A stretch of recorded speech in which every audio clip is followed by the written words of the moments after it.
Olá a todos, espero que vocês estejam bem, seguros, saudáveis. Vamos lá, mais um vídeo de comentários gerais a respeito dos tópicos da disciplina de ah, Física e Estatística 1. Como sempre, esse é um vídeo onde eu trago, vamos dizer assim, pontos que eu acho oportuno destacar e dúvidas que os alunos me mandam. Lembrando que esse não é um canal para promover ninguém, né? Nem promover nada. Então não dê like, deixe para comentar lá no Google Classroom. Muitas vezes eu desabilito os comentários no vídeo, mas às vezes acaba não funcionando, eu deixo passar despercebido. Então evite comentar aqui, vamos comentar lá no Google Classroom.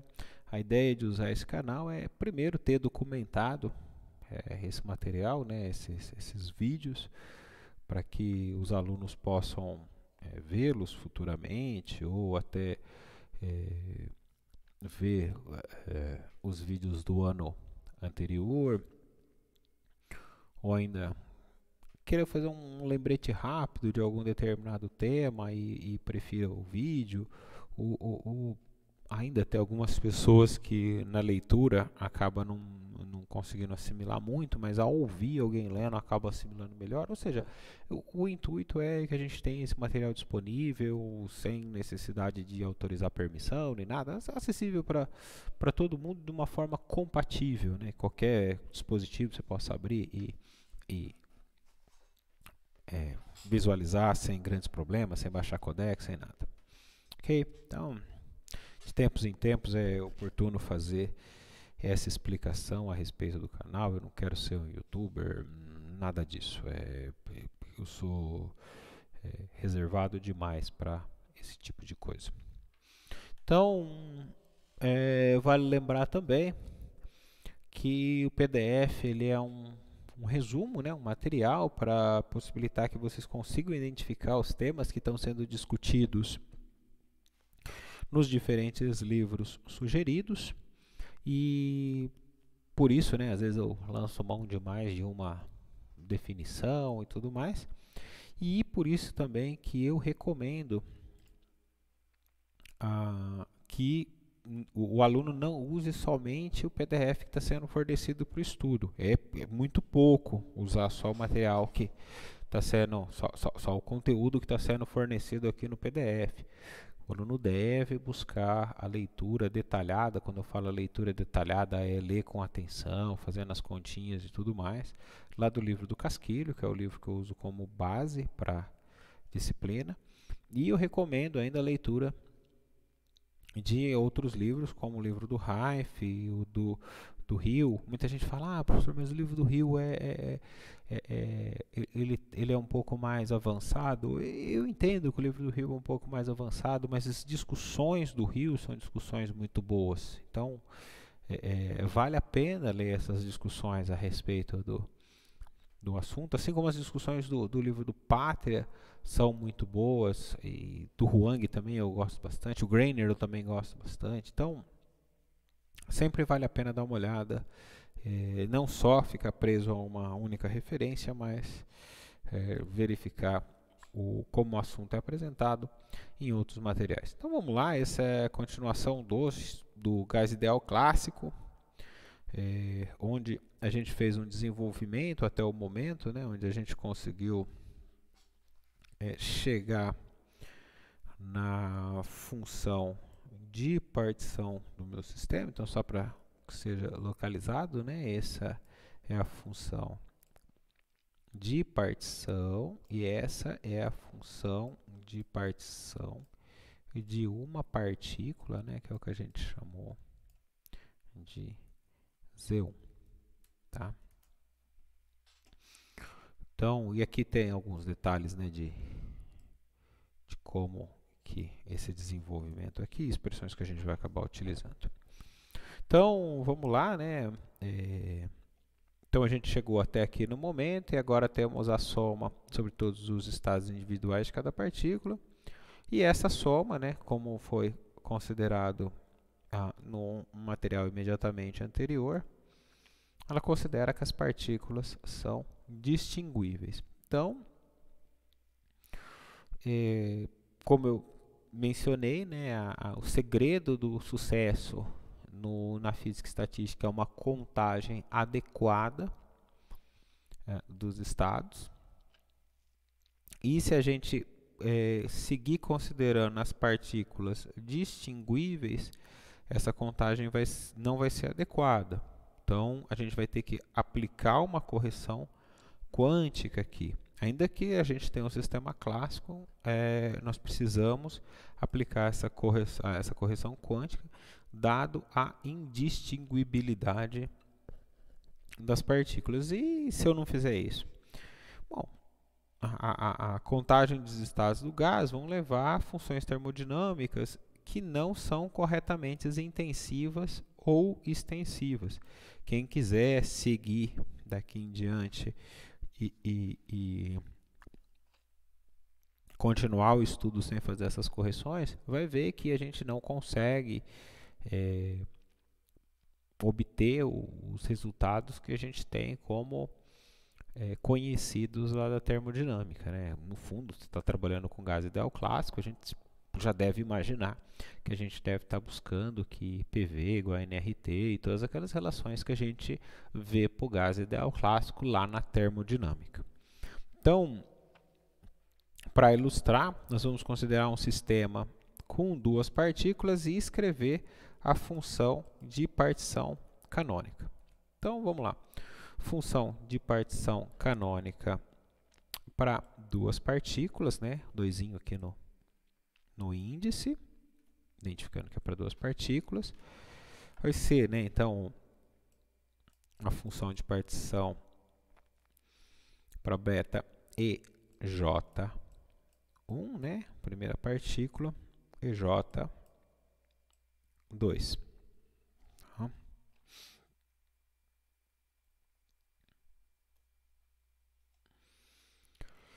Que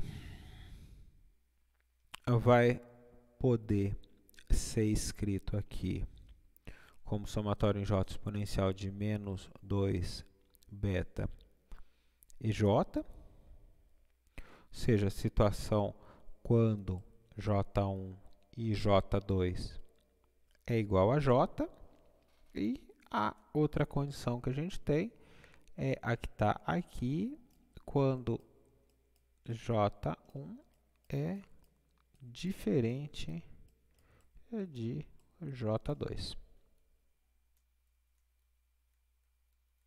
Ok?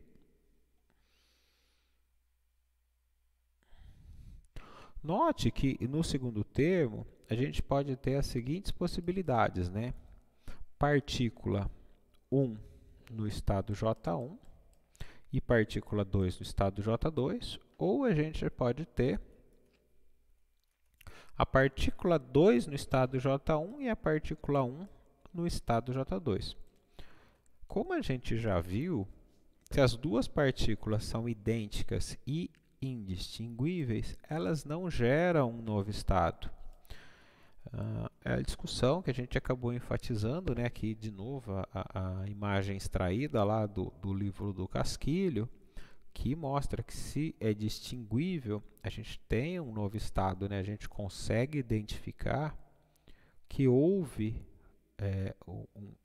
aqui, né, nessa passagem aqui, houve uma troca na posição das partículas. Isso aqui é um novo estado, né? Esse estado é diferente desse estado. Porque aqui nós temos a partícula pintadinha embaixo e aqui nós temos a partícula pintadinha na parte superior. Por outro lado, essas minhas partículas são indistinguíveis, eu não consigo distinguir, né, aqui se houve a troca ou não, porque eu não consigo distinguir porque é exatamente o mesmo estado.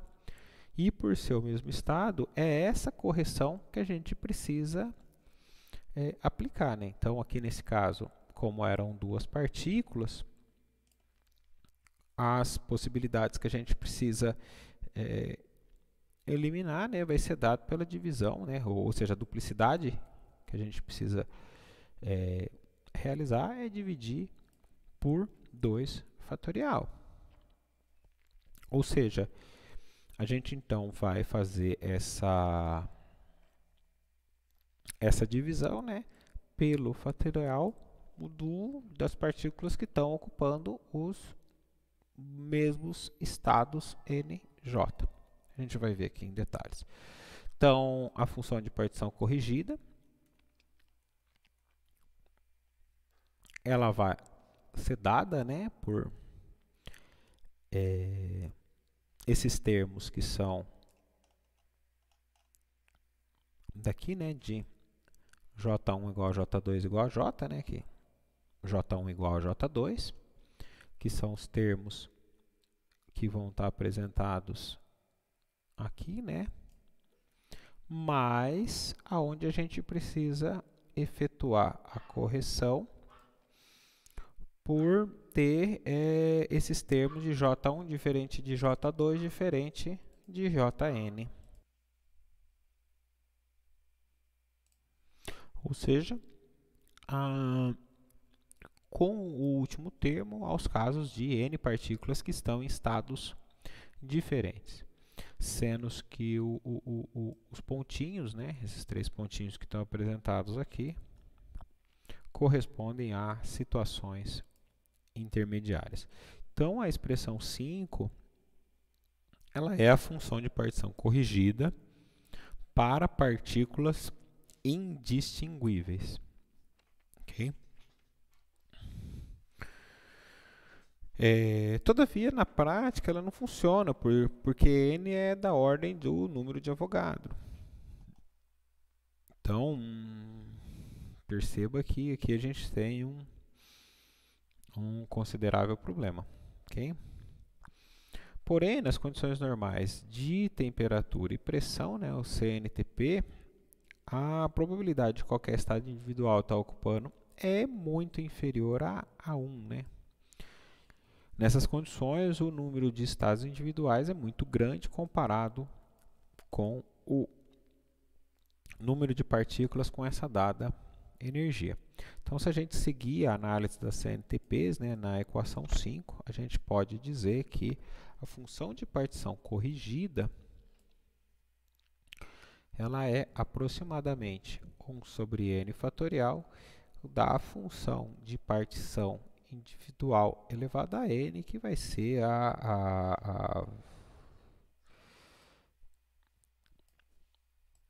que vai ser z, né, a função de partição não corrigida dividido por n fatorial. Então, com essa aproximação, a função de partição de Maxwell-Boltzmann vai assumir essa nova cara, né? Que vai ser o que a gente vai empregar para as análises seguintes. Então, aqui a função de partição de uma partícula passa a ser o alvo do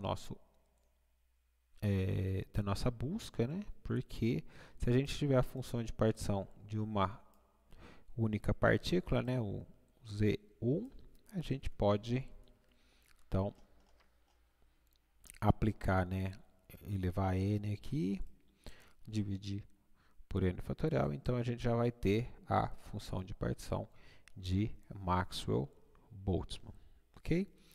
Então, para obter a função de partição do gás, né, a gente vai partir da equação 7 e a gente tem que calcular a função de partição de uma partícula, onde essa soma é realizada sobre todos os estados individuais dessa partícula. Como a gente está considerando uma partícula sem estrutura interna e que seja uma partícula, inclusive, monoatômica, ou seja, eu não vou ter, não é como se eu tivesse aquele alter, né, que permitiria movimentos de rotação e movimentos de vibração, né, como é monoatômico, eu tenho só, e sem estrutura interna eu vou ter só a contribuição da energia cinética de translação. Lembrando que eu posso ainda numa modelagem ter, né, o meu potencial aqui sujeito a um campo externo. Tudo mais aqui então, essa energia aqui, né, esse epsilon de RP, epsilon da posição e momento, está sendo representado pela energia cinética e energia potencial, só que vamos lembrar que como o assunto é gás ideal clássico, esse termo aqui, né, a gente vai considerar ele sendo zero, ok?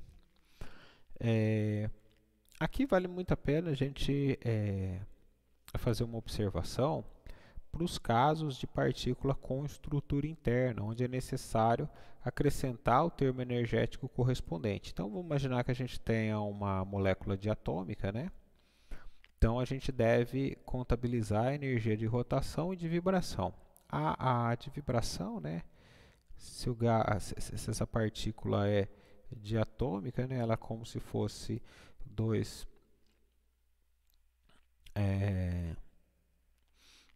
átomos que estão unidos, né? Então a gente pode representar que esses átomos, a fim de modelar, estão representados por uma mola, né? Então existem esses movimentos, né, de vibração aqui, né, devido à ligação. E a gente ainda pode pensar que esse sistema, né, ele pode girar, né? Então a gente ainda precisa incluir termo de rotação e termo de vibração aqui. Então nesse caso a gente teria então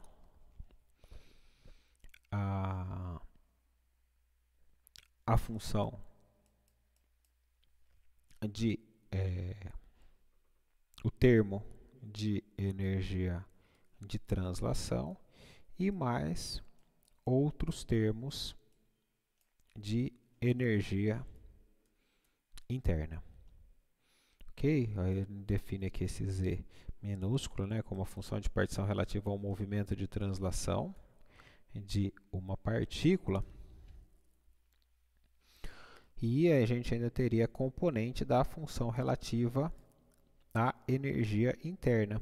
Dessa forma, a função de partição ela seria dada, né, meu Z de 1, pela função de partição pela partícula, né, mais a componente interna. Porque o que acontece é isso aqui, né, eles entram aqui nos somatórios, né. Então, a hora que entra aqui no somatório é como se eu tivesse um produto, né, aqui, por exemplo, eu vou ter o produto de E menos beta epsilon m vezes exponencial, né, de menos beta epsilon interno, sendo a contribuição aqui rotação, vibração, ou seja, isso aqui seria a função de partição Z, né? Esse aqui seria o Z interno, mas aqui a gente ainda teria as composições, né, de o Z interno, né? Então, no fundo, né, se a gente estiver trabalhando com translação, potencial e a energia interna, a gente tem aqui um produto, né, das funções de partição individuais referente a cada uma dessas contribuições energéticas. Isso aqui acaba sendo bastante interessante, né, porque tem uma aplicabilidade muito boa em muitos métodos, né? Um dos métodos que se usa isso é o método do histograma, para quem trabalha com a parte computacional, onde o pessoal fala, mas eu preciso incluir o termo potencial e tudo mais, e essa forma de exprimir aqui, eu não vou entrar em detalhe do método, das contas, em nada, mas é o caminho para entender que lá, para determinados sistemas, a gente pode usar só o Z de translação. Mas não vou entrar em detalhes. Eu vou ler aqui o que é uma extração do livro, né, que é o livro do Casquilho, texto extraído de lá. A parte translacional dará resultados universais, porque vai depender do comportamento limite comum a todos os gases suficientemente rarefeitos na ausência de um campo exterior. Ou seja, as outras partes, né, elas vão depender da característica do gás que está sendo tratado. Então, a fim de manter os conteúdos individuais e consistentes, eu vou retomar, então, no próximo material, combinando, então, os dois últimos conteúdos que nós tivemos, né, estatística de Maxwell-Boltzmann, esses dois últimos vídeos, mais o vídeo anterior, onde a gente tem o cálculo da função de densidade, para então proceder com a aplicação dessas ferramentas que a gente desenvolveu e então finalizar o gás ideal clássico. Então, até breve. Tchau, tchau.